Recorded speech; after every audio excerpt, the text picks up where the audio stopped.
Ikan koi berenang di kolam, ikan paus pandai menyelam. Dari lubuk hati yang paling dalam, saya buka ceramah ini dengan salam. Assalamualaikum warahmatullahi wabarakatuh. Bismillahirrahmanirrahim. Alhamdulillah, alhamdulillahi barin nasam wa khaliqil lawhi wal qalam. Ahmaduhu ta'ala allamal insana ma lam ya'lam wa ashkuruhu ala ma ahda wa an'am. Ashhadu an la ilaha illallah wa ashhadu anna Muhammadan abduhu wa rasuluh. La nabiyya ba'da. Dewan juri dan bapak ibu guru yang saya hormati, dan pemirsa yang dirahmati Allah subhanahu wa ta'ala. Yang pertama-tama dan yang paling utama, marilah kita panjatkan puja puji syukur kita terhadap Allah subhanahu wa ta'ala yang telah memberikan karunia-Nya kepada kita semua, sehingga pada kesempatan kali ini kita masih diberikan dalam keadaan sehat walafiat. Alhamdulillah. Tak lupa salawat serta salam marilah kita haturkan kepada suri tauladan kita, Nabi besar kita, Nabi Muhammad sallallahu alaihi wasallam. Beliaulah beserta keluarga dan sahabat-sahabatnya yang kita nantikan syafaatnya di yaumil akhir nanti. Amin amin ya rabbal alamin. Jamaah, pada kesempatan kali ini perkenankanlah saya membawa ceramah ini yang berjudul Sejarah Penyebab Kemunduran Umat Islam. Jamaah rahimakumullah, kita hidup di suatu zaman yang sangat jauh dari zaman Rasulullah sallallahu alaihi wasallam, dan kita saksikan sendiri kenyataan pahit yang menimpa kaum muslimin di zaman ini berupa kemunduran, kehinaan di hadapan umat-umat yang lainnya. Pasti jamaah bertanya-tanya, apa penyebab dari semua ini? Kenapa kaum muslimin bisa sampai di derajat ini? Pertanyaan ini jawabannya dari hadis Rasulullah sallallahu alaihi wasallam. Rasulullah sallallahu alaihi wasallam mengabarkan bahwasanya kehinaan yang menimpa umat ini akibat jauhnya kita dari Islam ini. Rasulullah sallallahu alaihi wasallam bersabda, "Idza tabayatum bil aina wa akhadtum aznabal baqar wa raditum bizar'i wa taraktumul jihad, sallallahu alaikum dullan la yanji'u hatta tarji'u ila dinikum." Nabi mengatakan, apabila kalian telah berjual beli dengan transaksi riba, yaitu aina, dan kalian juga telah disibukkan dengan peternakan, disibukkan dengan pertanian, dan kalian tinggalkan jihad, maka Allah akan tumpahkan kepada kalian kehinaan, dan kehinaan tersebut tidak akan dicabut oleh Allah subhanahu wa ta'ala sampai kalian kembali kepada agama kalian.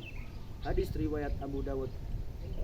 Jemaah rahimakumullah, dari hadis ini kita ketahui bahwasanya musibah yang menimpa kita, kehinaan yang menimpa umat ini akibat jauhnya kita dari agama Islam ini. Pasti jamaah sudah tahu solusi apa yang harus kita lakukan, yaitu kembali kepada agama ini. Kemuliaan, kejayaan umat Islam ini tergantung kepada agama Islam ini. Umar radhiyallahu anhu pernah berkata, "Nahnu qaumun azzanallahu bil Islam." Kita ini adalah kaum yang Allah muliakan dengan Islam ini, dan barang siapa yang mengambil kemuliaan selain dari agama ini, maka ia akan dihinakan oleh Allah subhanahu wa ta'ala. Jadi salah satunya jalan untuk meraih kemuliaan, meraih kejayaan adalah kembali kepada agama ini. Jamaah rahimakumullah, bagaimana cara kembali kepada agama ini? Yaitu dengan mengamalkannya, mempelajari agama ini, kemudian mendakwahkannya. Karena ini adalah salah satu bukti kita sudah kembali kepada agama Allah subhanahu wa ta'ala. Karena mengamalkannya, mempelajari agama ini, kemudian mendakwakannya adalah bukti kita sudah menolong agama Allah subhanahu wa ta'ala, dan merupakan syarat ditolongnya Allah subhanahu wa ta'ala.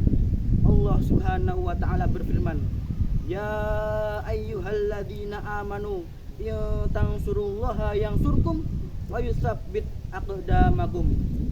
Wahai orang-orang yang beriman, apabila kalian telah menolong agama Allah, maka Allah akan menolong kalian. Jadi jamaah, sudahkah syarat ini kita amalkan sebelum kita berangan-angan berandai-andai meraih kemuliaan, meraih kejayaan yang kita dapatkan ini. Jamaah rahimakumullah, mempelajari agama Islam ini harus dimulai dari diri kita pribadi. Mengamalkan nilai-nilai Islam ini harus dimulai dari diri kita sendiri terlebih dahulu. Perlu kita ketahui, wahai jamaah rahimakumullah, harus kita ketahui bahwasanya baiknya pribadi umat adalah kunci dari baiknya negeri ini. Allah Subhanahu wa taala berfirman, "Innallaha la yughayyiru ma biqaumin hatta yughayyiru ma bi anfusihim." Sesungguhnya Allah tidak akan merubah keadaan suatu kaum sebelum mereka merubah keadaan apa yang ada pada diri mereka sendiri. Jadi jamaah rahimakumullah, kunci dari baiknya negeri ini adalah bagaimana kita memperbaiki diri kita sendiri.